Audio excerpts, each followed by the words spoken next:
Hi friends, ಎಲ್ಲರೂ ಹೇಗಿದ್ದೀರಾ? ಚೆನ್ನಾಗಿದ್ದೀರಾ ಅಂತ ಭಾವಿಸ್ತಾ ನಾನಿಲ್ಲಿ ಸಾಬುದಾನಿ ಅವಲಕ್ಕಿ ಮಾಡ್ಲಿಕತ್ತೀನಿ. ಇಲ್ಲಿ ಒಗ್ಗರಣೆಗೆ ಸಾಸಿವೆ ಜೀರಿಗೆ ಎಲ್ಲ ಹಾಕ್ಕೊಂಡಿನಿ. ಅದು ಫುಲ್ ಚಟಪಟ ಅಂದ ಕೂಡಲೇ ಸ್ವಲ್ಪ ಕರಿಬೇವು ಹಾಕ್ಕೊಂಡು ನೋಡಿರಿ. ಚೂರು ಹಿಂಗೆ ಹಾಕ್ಕೊಳ್ಳೋಣ. ಹಿಂಗೆ ಹಾಕ್ಕೊಂಡು ಅರಶಿನ ಪುಡಿ ಅದು ಹಾಕ್ಕೊಂಡು ಈಗ ಆಲೂಗಡ್ಡೆ ಕಟ್ ಮಾಡಿ ಇಟ್ಕೊಂಡಿದ್ದೆ ಅದನ್ನಿಷ್ಟು ಹಾಕಿನಿ.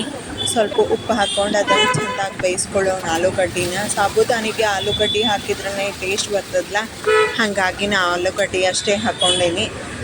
ಇನ್ನೊಂದು ಸ್ವಲ್ಪ ಎಣ್ಣೆ ಹಾಕ್ಕೊಂಡಿದ್ದು ಸ್ವಲ್ಪ ಡ್ರೈ ಅನ್ನಿಸ್ಲಿಕತ್ತಿತ್ತು. ಅದಕ್ಕೆ ಇಲ್ಲಿ ಸಾಬುದಾನಿ ನಾನು ನೆನೆಸಿಟ್ಕೊಂಡಿದ್ದೆ ಮಧ್ಯಾಹ್ನನೇ. 4 hours ನೆನಿಬೇಕದು. ಅದಕ್ಕೆ ಸ್ವಲ್ಪ ಶೇಂಗಾ ಹಿಂಡಿ ಹಾಕ್ಕೊಳಿಕತ್ತೇನೆ. ಫಸ್ಟೇ ಕಲಸಿ ಇಟ್ಕೊಂಡ್ಬಿಡ್ಬೇಕಂದ್ರೆ ಚಲೋ ಇರ್ತದೆ. ಕಲಸಿ ಇಟ್ಕೊಂಡು ಅದನ್ನು ಒಗ್ಗರಣೆಗೆ ಏನು ಆಲೂಗಡ್ಡೆ ಬೆಂದಿರ್ತದಲ್ಲ ಅದಕ್ಕೆ ಹಾಕ್ಕೊಂಡು ಚೆಂದಾಗಿ ಮಿಕ್ಸ್ ಮಾಡ್ಕೋಬೇಕು. ಅದನ್ನು ಮಿಕ್ಸ್ ಮಾಡ್ಕೊಂಡು ಅದಷ್ಟೇ ಖಾರ, ಅದ್ರೊಳಗೆ ಶೇಂಗಾ ಹಿಂಡಿ ಒಳಗೆ ಖಾರ ಇರ್ತದಲ್ಲ ಅದಷ್ಟೇ ಖಾರ ಇರಲಿ ಅಂತಂದರೆ ಓಕೆ. ಇಲ್ಲ ನಮಗೆ ಇನ್ನೊಂದು ಚೂರು ಖಾರ ಬೇಕಂತಂದ್ರೆ ಖಾರ ಮತ್ತು ಇನ್ನೊಂದು ಚೂರು ಹಾಕ್ಕೊಳ್ಳೋದು. ನಾನು ಸ್ವಲ್ಪ ಖಾರ ಮೇಲೆ ಹಾಕ್ಕೊಳಿಕತ್ತೇನೆ ನೋಡಿರಿ. ಈಗ ನಮ್ಮ ಮನೆಯವ್ರಿಗೆ ಸ್ವಲ್ಪ ಖಾರ ತಿಂತಾರೆ ಅವರು, ಹಾಗಾಗಿ ಹಾಕ್ಕೊಂಡಿರ್ತೀನಿ. ಇದಿಷ್ಟು ನೋಡಿರಿ, ಹಾಕ್ಕೊಂಡು ಚೆಂದಾಗಿ ಕಲಿಸ್ಕೋಬೇಕು.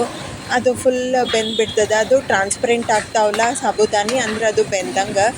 ಮೇಲೆ ಕೊತ್ತಂಬರಿ ಅದು ಹಾಕಿ ಗಾರ್ನಿಷ್ ಮಾಡಿ ಸರ್ವ್ ಮಾಡೋದು. ಇಷ್ಟ ಆಯಿತು ಅಂದ್ಕೊಂಡಿದ್ದೀನಿ. ಮತ್ತೆ ಸಿಗೋಣ, ಬಾಯ್.